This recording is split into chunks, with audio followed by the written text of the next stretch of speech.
ना मानो तो बहता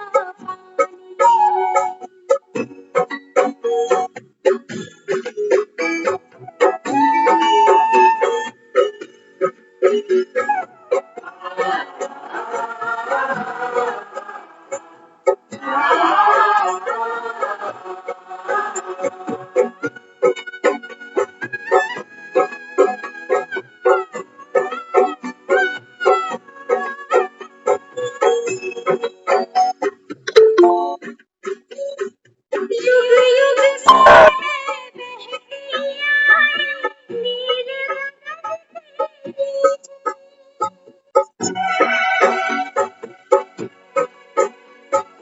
सदियों से मेरी धारा प्यार की धरती सींचे मेरी लहर लहर पे लिखी है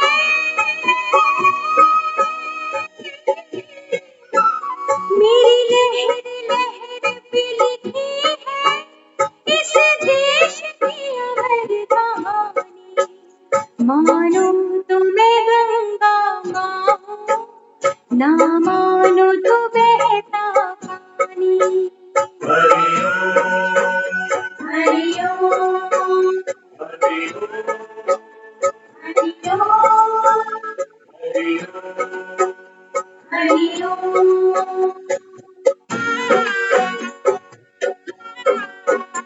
कोई वजह करे मेरे जल से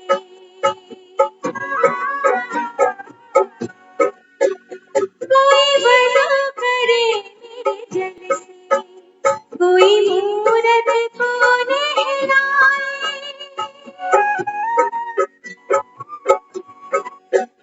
कहीं मोची चमड़े धोए कहीं पंडित प्यास बुझाए ये जात धर्म की झगड़े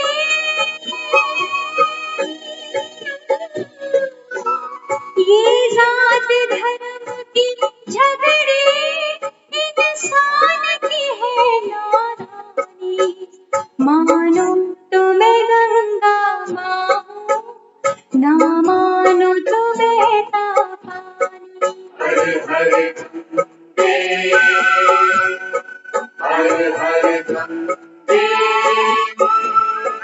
हर हर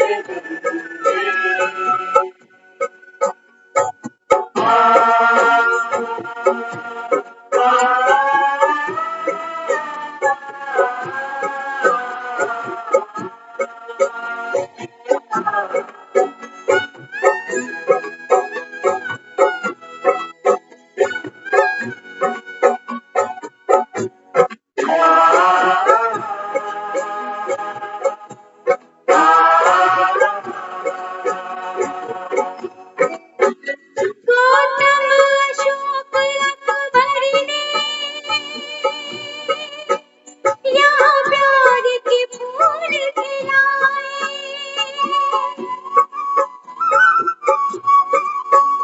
तुलसी बालक मीरा ने यहाँ ज्ञान के दीप जलाए मेरे तट पे आज भी पूजे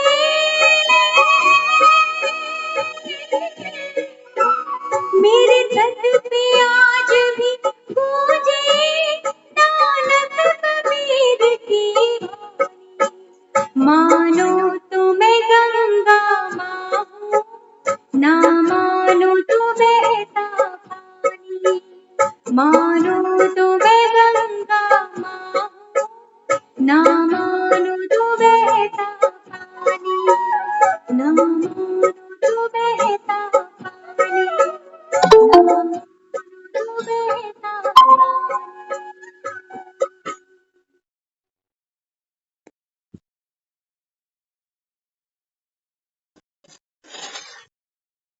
ओम शांति। ओम शांति ओम शांति। मानो तो गंगा माँ और अगर ना मानो तो बहता पानी। बाबा कहते हैं बच्चे ये है ज्ञान की महादुख। स्वर्ग से उतरी है बाबा, कहते हो ना, स्वर्ग से उतरी गंगा कहाँ, इस कलयुग में। किस लिए उतरी? किस लिए उतरी? ताकि तुम पाप करते जाओ और साल में एक बारी आके पाप धो लो, फ्री हो जाओ, फिर से तैयार हो जाओ पाप करने के लिए। दुनिया में पाप है, बढ़ता ही जा रहा है। इसी का प्रूफ है कि गंगा के घाट भरे हुए। अगर दुनिया में पापी नहीं होते ना, तो गंगा स्नान को कोई जाता ही नहीं। तो दूसरों को पापी कहना, बाबा तो कहता है बच्चे सारे ही पापी हैं। दुनिया किसकी बन गई? पाप आत्माओं। चाहे बाबा कहता है तुम कितनी भी भक्तियां कर लो,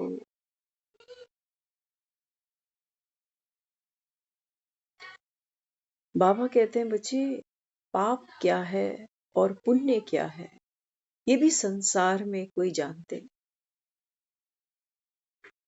कोई नहीं जानता बाबा। जिसे तुम ठीक समझते हो उसको कहते हो पुण्य कर्म, जिसको गलत समझते हो उसको कहते हो पाप कर्म। ऐसा ही है ना। तुम्हारी बुद्धि कितनी है? अल्प बुद्धि है। खुद कोई बात छुपाए, झूठ बोले, खुद कोई गड़बड़ करे तो मैं बेचारा, और दूसरा कोई करे तो उसके चरित्र पे सवाल उठ जाते हैं। कहते हैं फर्स्ट इंप्रेशन लास्ट इंप्रेशन। बाबा कहते हैं बच्चे पाप और पुण्य ये कर्म के आधार पर नहीं है। कर्म तो बाबा कहता है तुम विकारी बन के विकर्म करते जा रहे। सोचते हो मंदिर में दान पुण्य कराए, सोचते हो गुरुद्वारों में जाके सेवा कराए, भंडारे लंगर चलाए, नगर कीर्तन में स्टॉलें लगा ली, गुरु घर में जाके जोड़े साफ कर दिए, कहीं स्टील की थालियां डाल दे आए, कहीं ग्लास दान दे आए। आत्मा जो जो कर्म करती है ना, उसको होना रहता है, याद रहता है उसको कि मैंने इस जीवन में इतना किया है। तो जब कभी जीवन में कोई दुख आएगा, संकट आएगा, तो बैलेंस बन जाएगा, टल जाएगा, क्योंकि पुण्य कर्म का खाता भी तो है। तो बाबा समझाता है, बाबा कहते हैं बच्चे जब तक तुम स्वयं, बाबा कहता है, ज्ञान के दिए नहीं बनते हो ना, तब तक बाबा कहता है तुम्हारे जीवन में कोई महोत्सव, कोई पर्व, कोई सेलिब्रेशन कुछ नहीं है बाबा। अंधेर नगरी है और चौपट राजा हो सर। कितनी दिवालियां मना ली, कितने गुरु नानक बर्थडे आए और निकल गए। हम बार बार कह देते हैं ज्ञान सूर्य प्रगटा, कहाँ प्रगटा?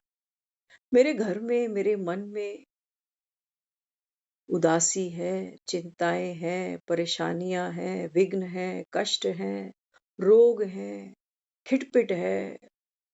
कहाँ ज्ञान सूर्य प्रगटा? किताबों में,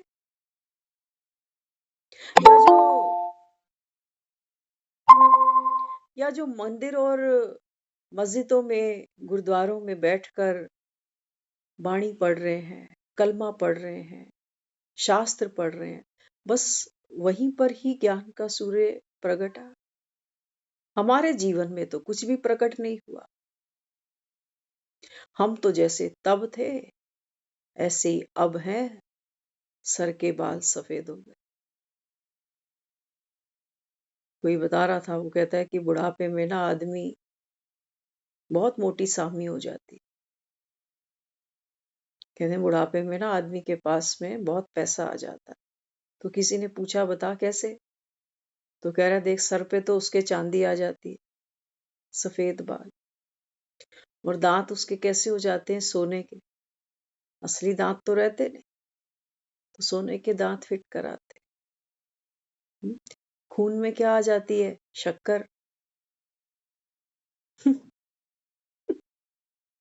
खून में शक्कर आ गई, पेट में पड़ गई पथरी, तो सोचो, शरीर तो हमारा बीमारियों का गोडाउन बन के रह गया। और मन, मन क्या लगता है? मन है जैसे हमारा, क्या बोले, गटर कहें, कूड़ादान कहें, या पीक दान कहें, क्या कहें इसको। तो बाबा समझाता है, बाबा कहते हैं बच्चे, अभी अभी तो कौन आया है तुम्हारे पास? शिव की जटाओं से कहते हो ना गंगा आई, जटाओं से नहीं। बाबा कहता है तुम्हारा बाप ही ज्ञान का सागर। लेकिन बाबा कहता है बच्चे मैं प्रकट कैसे हूं? तो प्रकट होने के लिए तुम बच्चों तक ये ज्ञान की गंगा बहाने के लिए मुझे एक घाट का सहारा लेना पड़ता है। गंगा को भी धरती पे उतरना पड़ा ना, आखिर धरती पे ही तो उतरी। बाबा कहता है मुझे भी तो धरनी चाहिए, तो मैं कौन सी धरनी लेता हूं? ब्रह्मा के। बाबा कहता है इस तन का आधार ये है वो घाट, जहां बाबा कहता है भगवान बैठकर एक पवित्र पावन दुनिया की रचना रचता है। इसी घाट से, इसी गंगोत्री से सतयुग की स्थापना होगी। तो जो जो बाबा कहता है इस ज्ञान की गंगा के घाट पर पहुंचेंगे, रोज रोज बाबा कहता है ये आत्मा का जो कपड़ा है ना, इसको रोज मेहनत करके साफ करे। पुरुषार्थ तो तुम्हारा होगा, गंदगी तुमने इकट्ठी की है, गंदगी तुम्हारी है, तुम ही धोगे। तभी वो कहता है तुम नॉलेजफुल भी तब बनते हो, शक्तिशाली भी तब बनते हो। बाबा कहता है हर बात में ताकत चाहिए, चाहिए ना। कोई भी काम करना हो तो ताकत चाहिए होती, शरीर की भी, मन की भी, धन की भी, संबंध की भी, है ना। तो बाबा कहता है अभी 3 शब्द याद रखो। इस समय बाबा कहता है तुम कौन हो? त्रिमूर्ति। बाप समान बन रहे हैं, तो हमने उसको क्या कहा है? त्रिपुरारी, त्रिमूर्ति, त्रिदेव, त्रिनेत्र। हाँ, तो बाबा कहते हैं ये जितने भी अलंकार हैं, बाबा कहते हैं बच्चे ये सब आपके हैं। त्रिपुरारी तुम हो। हाँ, तीनों बाबा कहता है लोगों का पुर है ना, 3 पुर हो गए, एक साकारी, एक सूक्ष्म और एक मूल। तो बाबा कहता है तुम त्रिपुरारी, तुम बाबा कहता है त्रिनेत्री। तीसरा नेत्र मिला ना तुम्हें, बाबा कहता तुम त्रिनेत्री बन गए, तुम त्रिकालदर्शी बन गए, तुम त्रिदेव बने। बाबा कहता है अभी तुम बच्चों के द्वारा ही स्थापना, विनाश और पालना, ये बाबा कहता है अभी होगी। ये कहीं आसमान में बैठकर कोई ब्रह्मा नहीं है जो मरे हुओं को वहां ले जाएगा और वहां से फिर नहीं। बाबा कहता है पहले बनती हैं तकदीरें, फिर बनते हैं शरीर, ऐसे ही कहते हो ना। तो इस समय बाबा कहता है ये जो पढ़ाई तुम पढ़ रहे हो, ऐसी पढ़ाई बाबा कहता है संसार में और कोई है नहीं। इसी के लिए कहा गया है student life is the best life. सोचो, जो बच्चे भगवान के विद्यार्थी बनते हो, भगवान के शिष्य बनते हो, कहाँ पद पाएंगे? जल बोर्ड में, विद्युत बोर्ड में, डीडीए में, कहाँ? आज हम सुबह जब जा रहे थे तो एक गार्ड खड़ा था इस्कॉन के पास।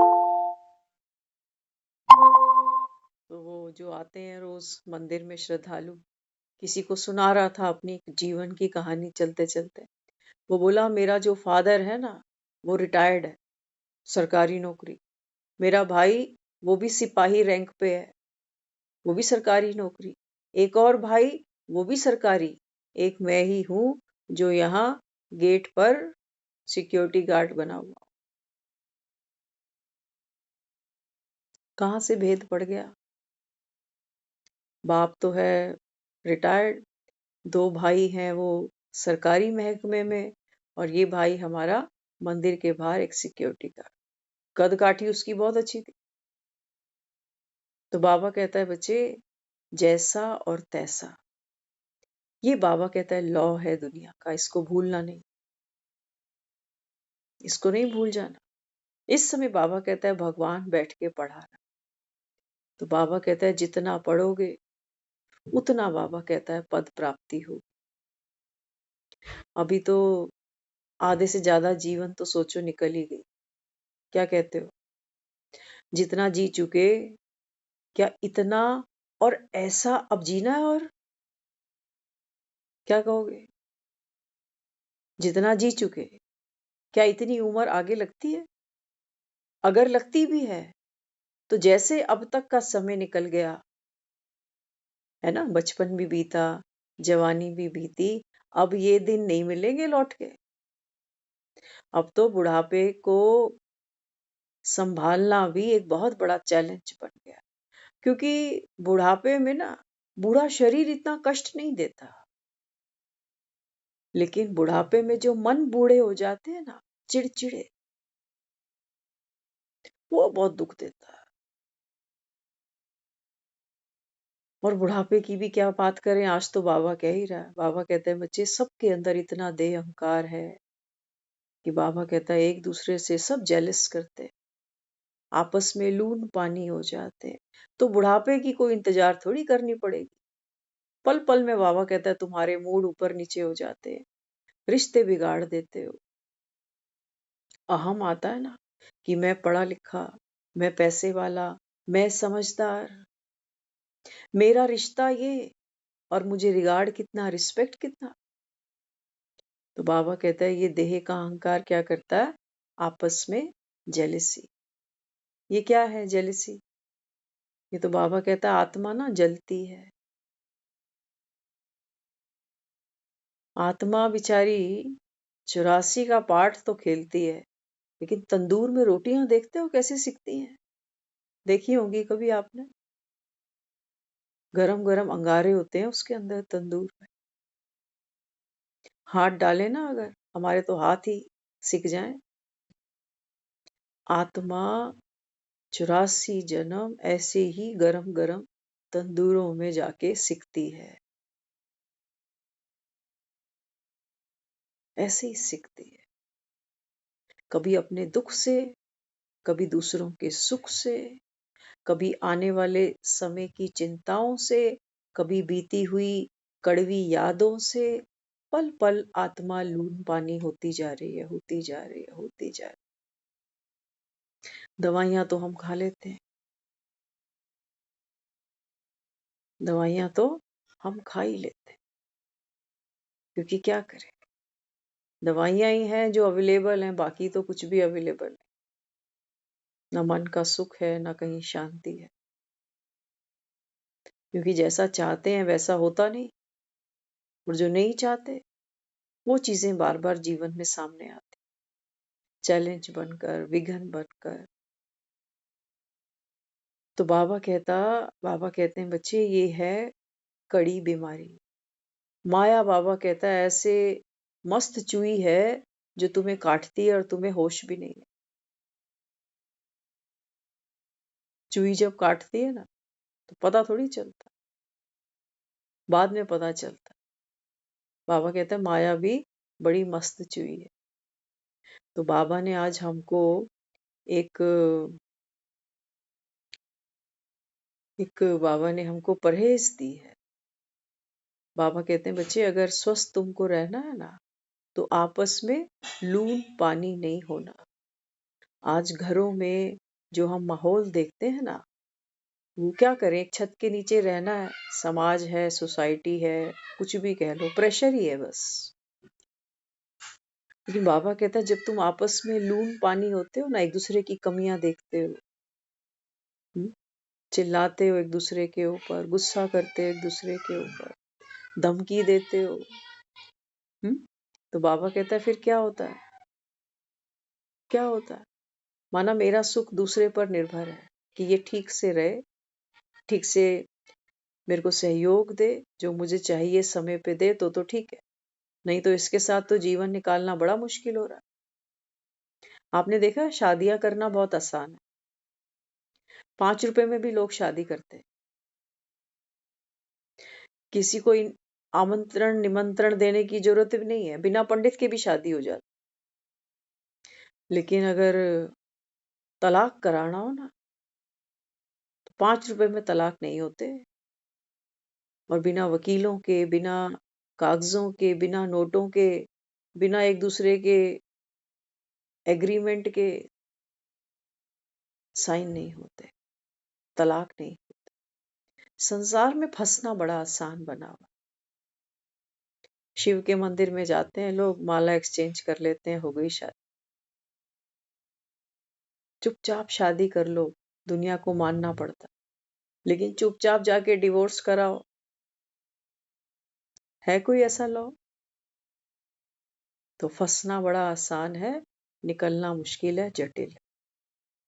और निकल भी जाते हैं लोग, लोगों के पास साधन है, पैसा है, निकल आते हैं। लेकिन जो मोहर लगती है ना, ठप्पा लगता है। क्या ठप्पा लगता होगा सोचो, सेकंड मैरिज या कुछ ऐसा। लेकिन वो बड़ी बात नहीं।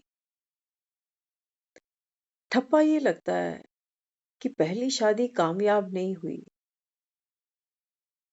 तो शादी कामयाब नहीं हुई या हम कामयाब नहीं रहे, किसको दोषी बनाए? संस्कारों की रास नहीं खेली ना हमने, नहीं खेल पाए।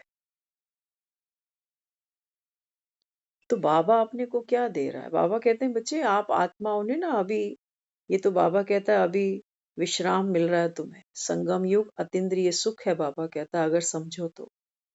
क्योंकि बाबा जीते जी हमको हर एक बीमारी से, हर एक बंधन से, हर एक यातना से बाबा अभी हमको मुक्त कर रहा है, जीते जी। जिसके लिए हमको कोई लंबा इंतजार करने को नहीं कह रहा, वो कह रहा है ज्ञान को समझो, योग की शक्ति से बाबा कहता है आप न्यारे हो जाओ। चाहे तन की बीमारी है या बाबा कहता है मन में कोई दुख है, इंस्टेंट बाबा कहता है आप न्यारे हो सकते, इंस्टेंट। लेकिन आत्मा का संस्कार है क्या, समझना। आत्मा को जब भी एक देह मिलती है ना, तो सबसे पहले उसकी जो प्रतिबिंब है, जो छवि है, आत्मा खुद की महसूसता इस शरीर द्वारा करती है। खुद को तो भूल जाती है, लेकिन इस शरीर को अपना समझती है। तो शरीर को जब खुशी मिलती है, सुख मिलता है, साधन सुविधाएं मिलती हैं, तो आत्मा को कुछ देर के लिए लगता है कि ये खुशी मुझे मिली। जैसे फॉर एग्जाम्पल, खाना पीना हम सबको अच्छा लगता है ना। अब सोचो, बाबा हमें रोज कहता है सात्विक भोजन करो। अब सोचो मैंने फ्रिज खोला, फ्रिज सामने देखा, फ्रिज में क्या पड़ा है? फ्रिज में पड़ा है कोई चॉकलेट, फ्रिज में पड़ी है कोई फ्रूटी, कुछ भी, है ना, कोई केक पड़ा, कुछ भी पड़ा। तो मेरा ना पुराना संस्कार है, ये केक मैंने कई बार टेस्ट किया हुआ है। तो जब ये केक का पीस उठाकर मैं मुख में डालती हूँ, तो मुझे एक बहुत अच्छी फीलिंग आती है, खुशी मिलती है। तो जी खुशी मुझे मिली, जीभ पर मैंने जो वो केक रखा, वो जो स्वाद मैंने अनुभव किया, तो मुझे ऐसा लगा कि ये खुशी है। क्योंकि स्वाद भोजन खाकर भी तो खुशी मिलती है ना, ठीक है। तो मैंने क्या किया, वो मुख में केक भर के बैठ गई। अब थोड़ी देर के बाद फिर से मैं फ्रिज की तरफ जाऊं, फिर वो केक मुझे दिखाई दे। अब ये संस्कार रिपीट होगा कि ये केक मुंह में डालने से खुशी मिली थी, आधा घंटा पहले मिली थी, दोबारा मिलनी चाहिए। तो हम कई बार देखते हो ना, कहते हैं एक रसगुल्ले से तो मेरे को चैन नहीं पड़ती, दो चार तो हो कम से कम। तो एक के बाद एक के बाद एक। हमें क्या लगता है, ये जो केक पेस्ट्री खाने से जो मुझे टेम्परेरी एक खुशी मिली ना, हमें लगता है ये आत्मा की खुशी थी। जैसे सोचो, एक बार बादल छट गए, सिर्फ आसमान दिखाई दे रहा है, लेकिन थोड़ी देर बाद फिर भूख सताती है, फिर दौड़ते हैं। ऐसा ही ये शरीर, भोग रही है आत्मा शरीर को। कपड़ा पहन के जब शीशे के सामने खड़े होते हैं तो भैया हमारे जैसी कोई वैजंती माला ही नहीं।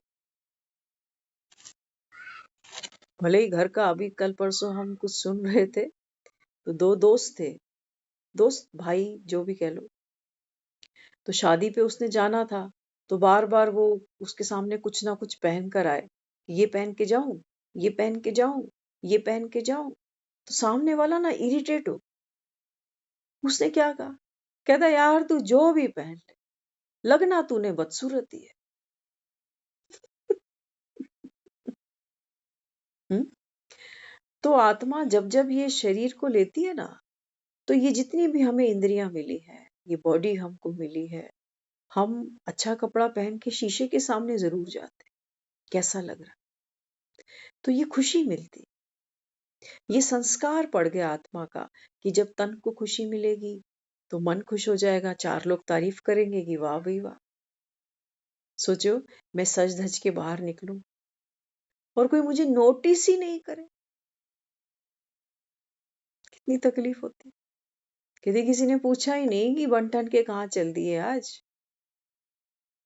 पूछा ही नहीं, किसी ने ध्यान ही नहीं दिया आज तक, है ना। तो आत्मा खुद को ये शरीर मानकर बैठी है। तो जो जो चीजें हमें हमारे संस्कारों के अनुरूप हमको सुख देती है ना, वो हमें, अब जैसे सोचो घर में कई लोग हैं कड़ी बनाते हैं, है ना, कईयों को तो बहुत पसंद है, कईयों को वो कहते हैं जब कड़ी बने ना, हमारी तो रोटी मत बनाया कर, उनको पसंद नहीं। क्यों? एक ही जैसी तो कड़ी बनी, उसको इतनी स्वाद लग रही है, दूसरा कह रहा है मैं रोटी नहीं खाऊंगा। क्यों? क्या फर्क पड़ गया? तो आत्मा, हर आत्मा, बाबा कहते हैं बच्चे एक ना मिले दूसरे से, नहीं मिलती ना। हमारा एक बच्चा कहता है मम्मी मेरे को आलू गोभी पसंद नहीं है, दूसरा पूछता है मम्मी आलू गोभी कब बनाओगे। भैया को पसंद नहीं है ना इसलिए आप बनाते ही नहीं हो, मुझे तो पसंद है, मेरे लिए तो बनाओ। हम यहाँ बहुत अच्छे से समझ लेते हैं कि मेरा एक बच्चे को ये सब्जी पसंद है, दूसरे को नहीं। लेकिन जब हमारे दो बच्चों के संस्कार मैच नहीं करते, तो हम कहते हैं पता नहीं एक क्या है एक क्या है। हमारे पे तो औलाद बिल्कुल गई, कहते हैं ना, कई बार कहते हैं पता नहीं औलाद गई किस पे, ना माँ पे ना बाप पे, किस पर गई है। तो जो खानदान में देखते हैं ना सबसे वेला आदमी, कहते हैं ये इसी पे गई होगी। तो बाबा अपने को देह का अभिमान, देह का भान, रोज रोज बाबा हमें यही बताता जा रहा है कि बच्चे ये देह का अहंकार है ना, ये बाबा कहता है तुम्हारे दुख का कारण है ना। तो बाबा कहता है सबसे पहले तो पहचानो तो सही कि दुख मिलता कैसे है। देह को तो हम संभालते हैं, देह से ही आत्मा जीवन में सुख दुख का अनुभव करती है। अब जो हम अतीन्द्रिय सुख कह रहा है बाबा, गोप गोपियों से पूछो, है ना। आज भी बाबा ने कहा कि बच्चे जो सच्ची गोप गोपियां है ना, वो तो मुरलीधर की मुरली जब सुनती है तो अपनी सुध बुध शरीर की उनकी खो जाती है ना। तो ये शरीर की सुध बुध गुम करने के लिए ही बाबा हमको ये मुरलियां सुना रहा है। ध्यान से समझना, बाबा कहता है बच्चे विनाश सामने खड़ा है, किसका? शरीर का। आज कहा है बाबा ने मुरली में, बाबा कहता है ये सीजन कौन सी है? अकाले मृत्यु की सीजन है। कौन सी सीजन है? अकाले मृत्यु की। आज ही एक बहन सेंटर पे बता रही थी, कहती कल हमारे एरिया में एक कपल है, वो वर्किंग है, तो बच्चे दो छोटे छोड़ जाते होंगे, पीछे से वो मेड कोई आती होगी, वो मेड भी अपना सारा काम कर कर आके बाहर से ताला लगा के बच्चे अंदर चली गई। शाम को जब वो वापस आया कपल, तो जब उन्होंने ताले खोले तो देखा घर में आग लगी हुई थी और जो बच्चे थे दोनों गुम शांत। कहा है ना बाबा ने आज मुरली में, बच्चे अभी जो सीजन है ना ये अकाले मृत्यु की है। बैठे बैठे देखो लोग कैसे चले जा रहे हैं। अचानक से बाबा कहता है बारिशें होती हैं तो रुकती नहीं है, कहीं भूकंप आते हैं, कहीं एक्सीडेंट हो जाते हैं। और स्लो पॉइजन सुना है ना आपने? हाँ, बाबा कहता है माया तुमको स्लो पॉइजन दे दे के तो रोज ही मार रही है। बेहोश रखा हुआ है ना स्लो पॉइजन। एक बार हम सुन रहे थे किसी का, कहते हैं किसी ने किसी से दुश्मनी निकाली, तो निकाली कैसे? कहते जो कांच था ना, कांच, कांच का पाउडर बना दिया उसने, और वो पाउडर बना करके रोज फिर क्या करता था, वो जो आटा गूंथता था ना उसमें वो चुटकी चुटकी सा कांच का पाउडर मिलाता। जैसे आप कभी खाना खाते हो तो महसूस होता है ना किरकिरी है कुछ, है ना, तो हम कर लेते हैं कि ठीक है कुछ डस्ट होगी शायद, कोई बात नहीं। तो बताते कहते हैं वो कांच का पाउडर कई महीनों तक खाता गया, और लास्ट में फिर ये जो सारी फूड पाइप थी वो कट गई सारी। इसलिए आपने सुना होगा बहुत लोगों से, वो किसी के घर का खाते नहीं, क्योंकि कहते हैं कि पता नहीं किसने किस नीयत से हमें क्या खाने को दे दिया, और बुद्धि फिर जाती है लोगों, फिरती है ना। सुना होगा आपने, हमने भी सुना होगा। तो इसलिए बाबा अपने को कहता है, बाबा कहते हैं बच्चे जास्ती टू मच में नहीं जाना। ये जीभ के चटकारे ना, ये ये बहुत, आपने सिद्धू जी की वीडियो देखी अभी? हमें आज ही पता चला कि सिद्धू जी की 2 वीडियो, नवजोत सिंह सिद्धू क्रिकेटर, उनकी 1-2 वीडियो हमारे ग्रुप में आई, तो हमने उसको पढ़ा क्योंकि हेल्थ के ऊपर वो बात कर रहे थे। तो आज लेकिन हमें किसी ने बताया, कहते हैं कि इनकी जो वाइफ है उनको कैंसर हुआ था, और बंदे ने घर के इलाज, देसी इलाज जिसको आयुर्वेदिक ट्रीटमेंट कहते हो, वो सब करते करते आज उस बीमारी को फाइट किया उसने, है ना। तो खिलाया क्या क्या, वो कहता है मैंने इसको संतरे खिलाए, सुबह उठते ही विटामिन सी अंदर जाना चाहिए। आपको याद होगा जब कोविड आया था तो लोग नींबू बहुत खा रहे थे, विटामिन सी, है ना। नींबू महंगा भी बहुत हो गया था उन दिनों। तो देखो, हम नींबू खाएं या संतरे ना खाएं कोई फर्क नहीं पड़ना, जाना सभी को है ना। बाबा हमको रियल ज्ञान दे रहा है। बाबा कहते हैं बच्चे तुम अभी कौन बने हो? हाँ, बाबा कहता है आप रूहानी स्टूडेंट हो। इससे बड़ी दुनिया में बाबा कहता है और कोई पढ़ाई है नहीं। तो अभी हम इन लटके झटकों में फिर से मगन हो जाएं, खाने में, बाजारों में, दीन दुनिया में, तो बाबा कहता है तेरे पढ़ने का समय, प्राप्ति का समय तो बाबा कहता है माया चुईया ले गई। पता चला तुम्हें? किसी ने फोन किया चल मार्केट चले, हाँ जी चलो, हम तो खाली, हम तो सोच ही रहे हैं कि टाइम पास करें तो करें कैसे। चल अच्छा हुआ तूने फोन किया, 2-4 घंटे घूम आते। अच्छा है तेरा फोन आ गया, गप्पे मारे। बाबा कहते हैं ये है चुई, ये बड़ी मस्त चुई है, तुमको ये रियलाइज कराती कि मैं तो स्वतंत्र हूँ, मुझे कोई बंधन थोड़ी है, कौन रोकेगा मुझे मार्केट जाने से, पैसा भी है, टाइम भी है, क्यों नहीं एंजॉय करें।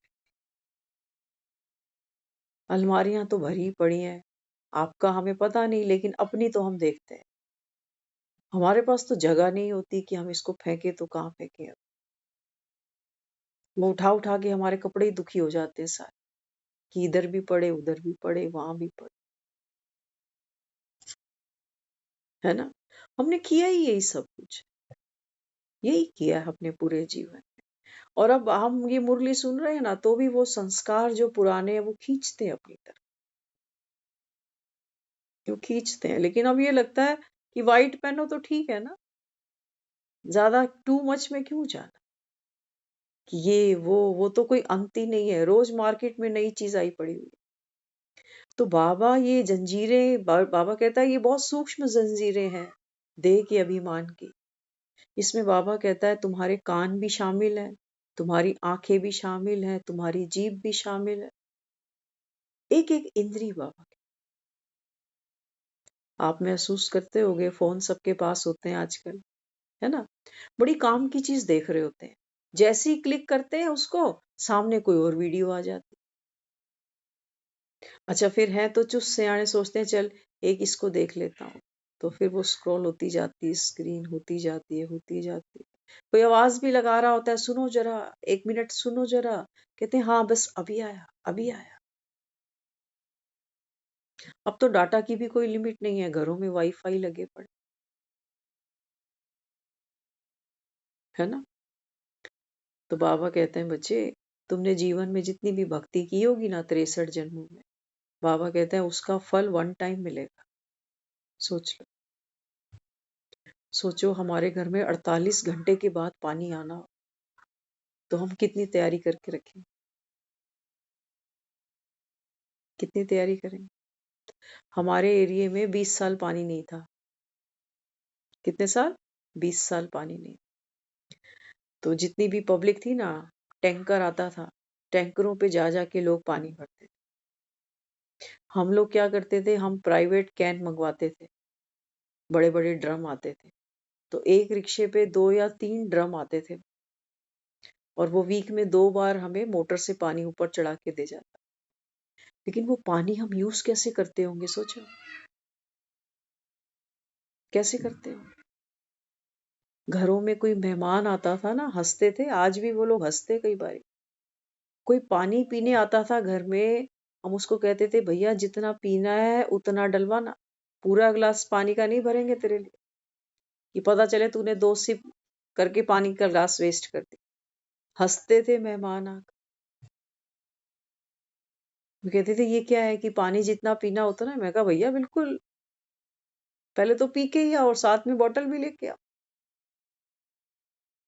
ऐसा वक्त निकाला, क्योंकि जो चीज हमारे पास नहीं होती ना, हमें उसकी वैल्यू समझ में आती है ना। तो बाबा हमें क्या दे रहा है?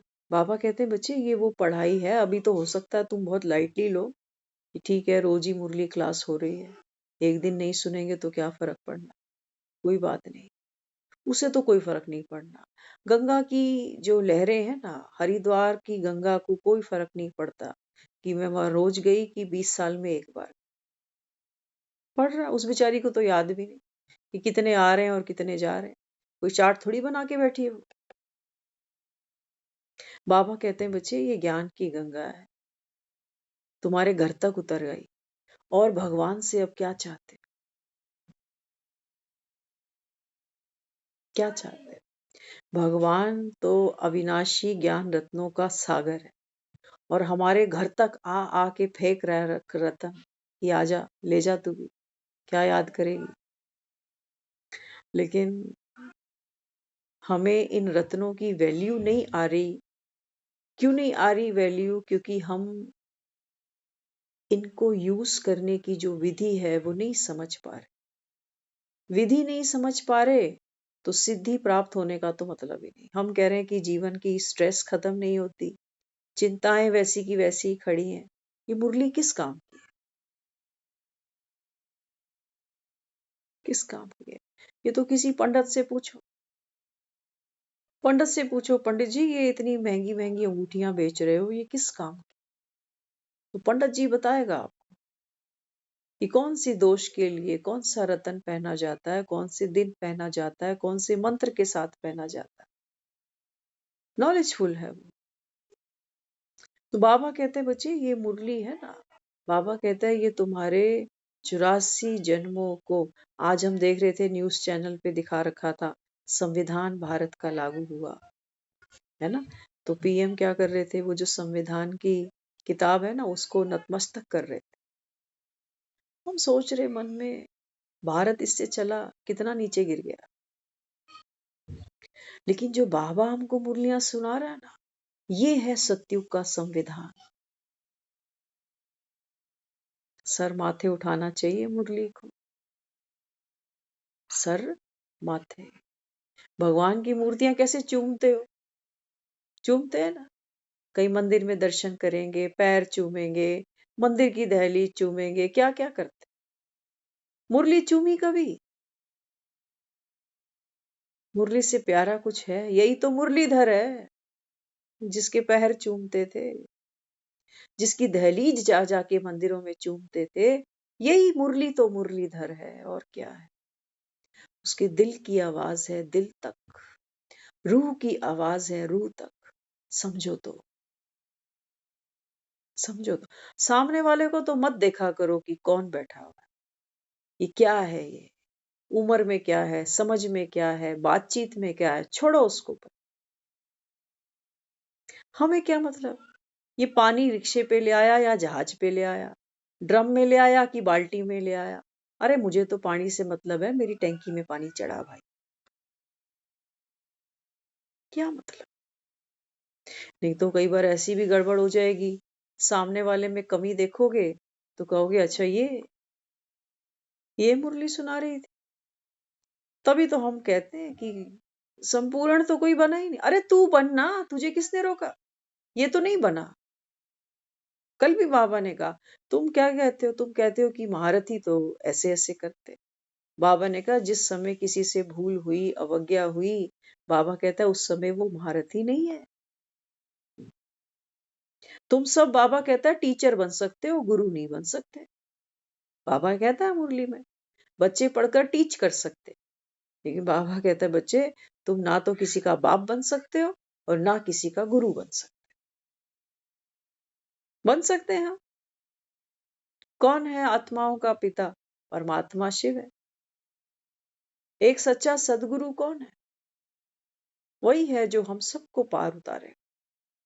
हम थोड़ी, हम तो तोते हैं बस, जो सुन लिया, आके गले में कंठी पहन ली और जाके दूसरों को सुना दिया कि बाबा आया है, विनाश सामने है, अब घर चलेंगे। चलो छोड़ो विकारों को, छोड़ो आपसी रंजिश को, छोड़ो आपस में लून पानी होना। अब खुशी खुशी घर चलो, पुरानी सब बातें दिल से साफ करो। हर कोई आत्मा, सबका ब्यूटीफुल पार्ट, ना किसी के राग में मरना, ना ही किसी के वैर में मरना। यही तो ज्ञान की गंगा है। लेकिन अंदर इतने शूल चुभे पड़े हैं ना, कहते हैं अच्छा किसी से वैर मत करना।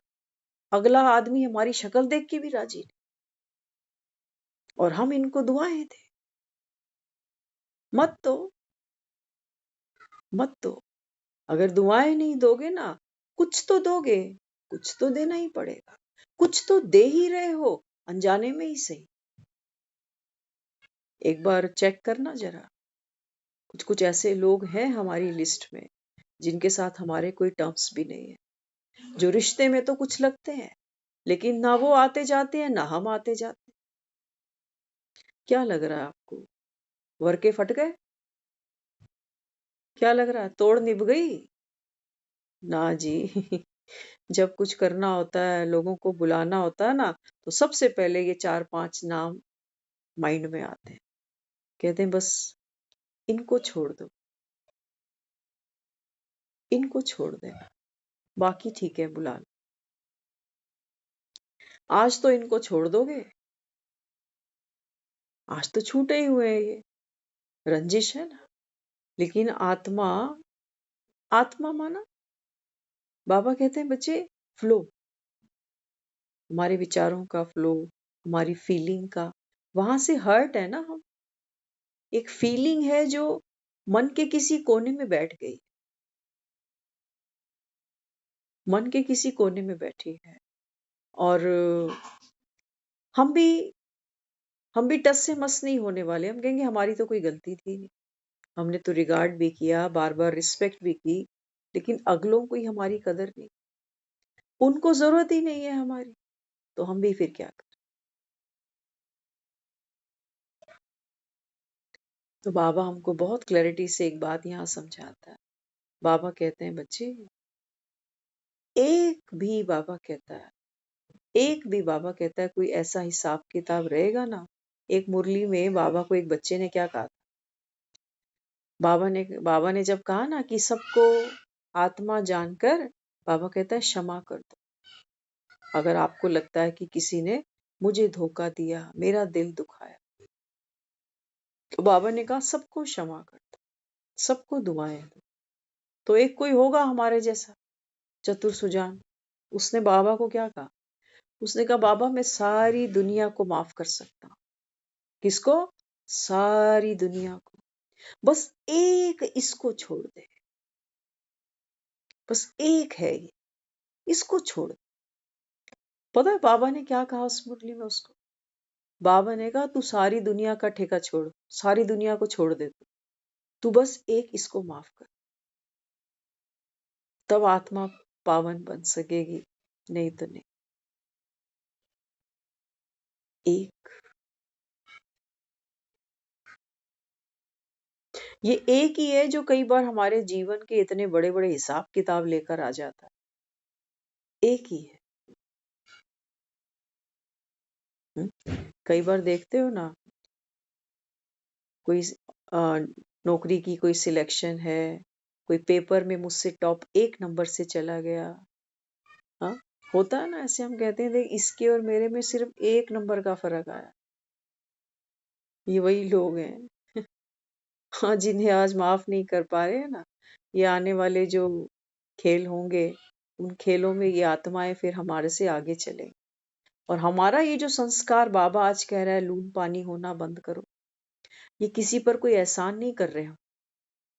जब मैं लून पानी होना बंद करती हूँ, जब मैं मेरे भीतर से जेलस का संस्कार खत्म हो जाता है, तो सबसे पहली खुशी तो मुझे मिलेगी ना, या किसी और को मिले? क्या कहोगे? अगर मेरे अंदर से इन्फेक्शन खत्म हो जाता है, तो सबसे पहले तो हेल्दी मैं हुई ना। और दूसरों की तो सेवा बाद में हो गई कि मैं इन्फेक्शन फ्री थी, तो दूसरों को भी मुझसे कोई नुकसान नहीं हुआ, है ना? तो बाबा जो दे रहा है, ये हमारे कैच करने का समय है। वो तो रोज गंगा के घाट पे हमको बुला ही लेता है 9 बजे कि आ जाओ, है ना? लेकिन जब हम इस मुरली क्लास से 10 बजे उठते हैं ना, तो एक बार लीव करते करते या लीव करने के बाद अपने आप से बात किया करो कि आज क्या लिया। छोटा हरिद्वार घर तक आया।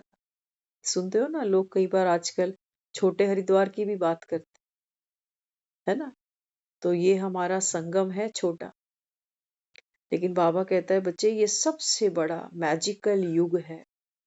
इस एक बाबा कहता है छोटे से संगम में आत्माएं, बाबा कहता है 84 जन्मों का पासा पलट सकती हैं।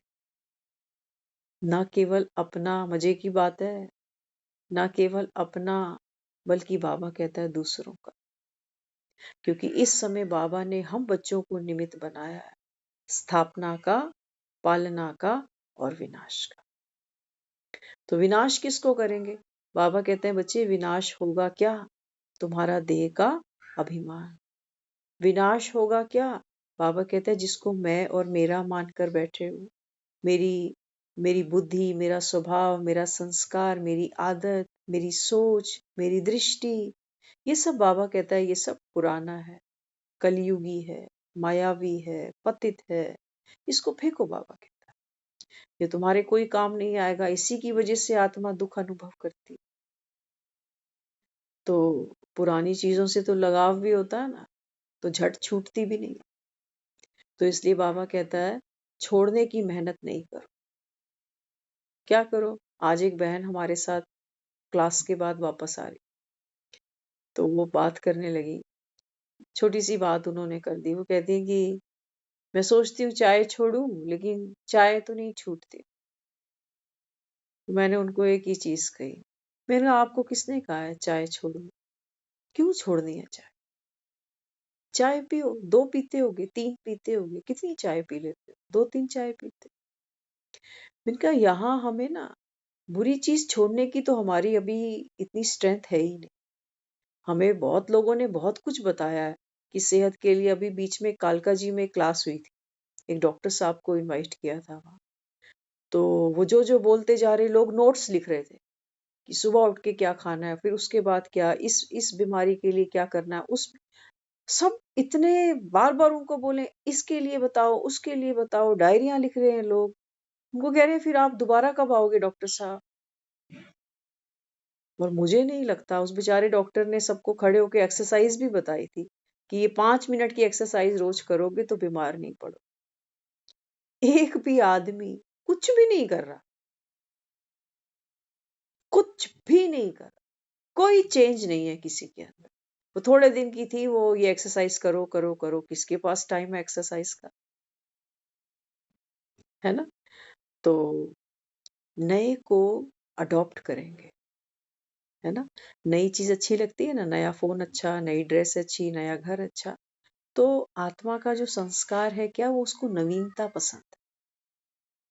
तो नई चीजों को जीवन में लेकर आओ, अच्छी लगने लगेगी, अच्छे रिजल्ट्स मिलेंगे, पुरानी अपने आप बाहर हो जाएगी। नहीं तो फिर पता क्या होगा, क्या होगा?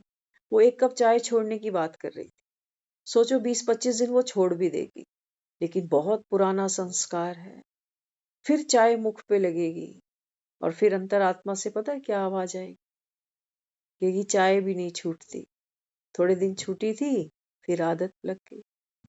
तो हमें ये लगेगा कि ज्ञान में, योग में ऐसा कुछ है ही नहीं, चाय तक तो छूटी नहीं, ये गुस्सा, ये लोभ, ये मोह, ये अहंकार, इतनी बड़ी बड़ी बीमारियां कैसे छूट जाएंगी? आज बाबा ने मुरली में बड़ा एक पावरफुल वर्ड बोला। बाबा कहते हैं बाप को तो एक ऐसी मशीनरी चाहिए कि चीज डालें और तैयार निकले। बाबा कहता है मुझे तो एक ऐसी मशीनरी चाहिए जिसमें तुमको डालूं और तुम, बाबा कहता है, देवी देवता बन के सेकंड में बाहर आ जाओ। लेकिन बाबा कहता है ये ड्रामा की नूंद नहीं।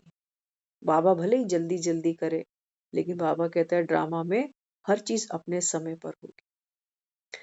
तो बिना ताकत के, बाबा कहता है, कुछ नहीं होता। तो सतयुग भी तुमको अगर लाना है तो बाबा कहता है योग की ताकत अपने में भरनी पड़े। किसकी ताकत? योग की ताकत। क्या है योग की ताकत? बाबा कहता है बच्चे, आप आत्मा कैसी हो? बाबा कहता है बच्चे, बाप जैसी। तो हर कर्म में, हर सोच में, बाबा कहता है बाप जैसी क्वालिटी को बार बार इमर्ज करना, ये आपका पुरुषार्थ है। तो बाबा की सोच, बाबा की जो कर्मणा रही, मनसा रही, वाचा रही, बाबा कहता है जब आप धारण कर लोगे तो बाबा कहता है फिर सतयुग आ गया। बाबा कहता है तुम्हारे धारण किए बिना सतयुग आएगा ही नहीं। विनाश, बाबा कहता है, तुम्हारी वजह से ही रुका हुआ है। ये दुनिया इतना दुख भोग रही है बेचारी। बाबा कहता है ये हर एकादशी पे देवी देवताओं को जगाते हैं बेचारे हर साल। बाबा कहता है देवी देवता तो ऐसे थोड़ी जाग जाएंगे ढोलक बजाने से। खुद ही देवी देवता ढोलक बजा रहे मूर्तियों के आगे कि जागो। तो इसलिए बाबा कहते हैं बच्चे, एक भगवान ही है जो आता है और आत्माओं को फिर से, बाबा कहता है, उस ऊंच से ऊंच अवस्था पर लेकर जाता है, इस पढ़ाई के माध्यम से, इस पढ़ाई के माध्यम से। तो बाबा कहता है ये पढ़ाई सबसे ऊंची पढ़ाई है। तो पढ़ाई की कदर एक बाप की कदर, जिन्होंने की, बाबा कहता है उनको रंग लगे हैं। कौन से? परमात्म रंग। तो हम सबका बहुत सुंदर भाग्य है ये कि भगवान की मुरली हम रोज सुन पा रहे हैं, और सुन करके ज्यादा नहीं, यथाशक्ति, कोई 10 कदम, कोई 5 कदम, कोई 2 कदम चल रहा है। अपना रास्ता हम बना रहे हैं, कम से कम हम आगे तो बढ़ रहे हैं। कम से कम हमें इतनी चेतना तो आई है कि कुछ नया सीखना है। नहीं तो इस एज में तो लोगों को जरा सा कुछ बोलो ना, कहते हैं आप थोड़ी कुछ बदल सकता है। एक हमें मिले थे बीच में, अभी वो रिटायर्ड हो चुके, तो उनसे बात हो रही थी। कहते हैं अरे अब ये सब थोड़ी हो सकता, बचपन से जो चीज हमको डाल दी गई वो थोड़ी अब बदल सकती। तो ना तो मुरलीधर को जानते, ना मुरली को समझते, ना उसकी पावर को समझते। बाबा कहता है वो कितने कड़े देह के अभिमान में है कि अब कुछ नहीं बदलेगा, कुछ नहीं। दुनिया को बदलते देख रहे हैं वो लोग। ये वो लोग हैं जो कहते हैं हमारे बच्चे कहाँ शादी करेंगे, किससे करेंगे, किसको बुलाएंगे, हमें भी बुलाएंगे या नहीं बुलाएंगे, ये बच्चे हमारे जान। ये बच्चों ने इनको इतना बदल दिया। कहते हैं वक्त बदल गया, आज वो बच्चे नहीं है। इस चेंज को तो एक्सेप्ट कर लिया इन्होंने, लेकिन समय की भी कोई डिमांड है। है ना। समय की भी कोई डिमांड है, वक्त की भी कोई डिमांड है, और मेरे अंतःकरण की। मैं अंदर से खुद इतना बेबस हूं कि चाहता तो बहुत कुछ हूं बदलना, लेकिन मेरे भी हाथ में कुछ नहीं है ना, तो क्या करें। कहते हैं जमाने के साथ चलना ही पड़ता है। बाबा कहते हैं बच्चे, तुम्हारे पीछे जमाना चले। सोचो, या तो तुम जमाने के पीछे चलो, या बाबा कहता है कुछ ऐसा करो कि दुनिया तुम्हारे पीछे चले। चलती है ना। मेरे ही मंदिर में आते हैं और मेरे ही मंदिर की परिक्रमाएं लगाते रहते हैं, मेरे ही पीछे चलते हैं, मुझे ही मत्थे टेकते हैं। तो बाबा कहता है देख लो, या तो दुनिया को आगे करो कि दुनिया जैसे रखे जैसे चलाए, या बाबा कहता है भगवान के कहने से स्वयं को बदलो। तुम बदलोगे, बाबा कहता है आपके बदलने से, आपकी सोच बदलने से, आपका स्वभाव संस्कार बदलने से, बाबा कहता है ये दुनिया बदल जाएगी। दुनिया क्या है? दुनिया 800 करोड़ की पॉपुलेशन को नहीं कह रहा वो, याद रखना। जब मैं ये कहती हूँ ना कि मेरे एक के बदलने से दुनिया बदल जाएगी, भूल जाना। मेरे एक के बदलने से मेरे घर के 4 लोग भी नहीं बदल रहे। कौन सी दुनिया बदल जाएगी? मेरे अंदर की दुनिया बदल जाएगी। मेरे अकेले एक के बदलने से मेरे अंदर की दुनिया बदलेगी। मेरे अंदर की दुनिया में पता है क्या है? मेरे अंदर की दुनिया में वो बाहर की सारी दुनिया है कि बाहर के लोग कैसे हैं, आज का समय कैसा है। तो मेरी सोच बदलेगी उस दुनिया के प्रति जो मैंने अपने मन में रचाई है, उस दुनिया के लोगों के प्रति जो इमेज मैंने अपने मन में बनाई है, वो दुनिया बदलेगी। इनका ठेका नहीं उठाना, नहीं तो फिर यही सोचोगे कहाँ बदली दुनिया, मेरे घर का ही नहीं बदला। बाबा कह रहा है तेरे बदलने से दुनिया बदलेगी। नहीं, मेरे बदलने से मेरे अंदर की दुनिया बदलेगी। मेरी दुनिया बदलेगी, मेरे जन्म बदल जाएंगे। मेरी जो जीवन की स्टोरी थी ना, जिसको बाबा कह रहा है बच्चे अब चढ़ती कला है, तो मेरे एक के चढ़ने से, मेरे एक के सृजन करने से, बाबा कहता है वो वाइब्रेशन फिर बाबा कहता है हवाओं में फैलते हैं। ठंडी कहाँ से आती है? कहाँ से आती है? हवाओं से आती है। कहाँ से आती है? जो भी मौसम बदलता है वो कहाँ से बदलता है? आसमान से बदलता है। धूप आती है तो सूरज सर चढ़ता है, और अगर ठंड बढ़ती है तो सूरज सिकुड़ जाता है। तो बाबा भी हमें यही समझाता है। बाबा कहते हैं बच्चे, अगर चाहते हो ना दुनिया का मौसम बदले, तो बाबा कहता है किसको बदलो? एक बाबा कहते हैं स्वयं को बदलो। तो दुनिया को नहीं देखो कि कैसी है और कैसी होती जा रही है, बिगड़ती ही जा रही है। बाबा कहता है नहीं, आप स्वयं पर काम करो। ओम शांति।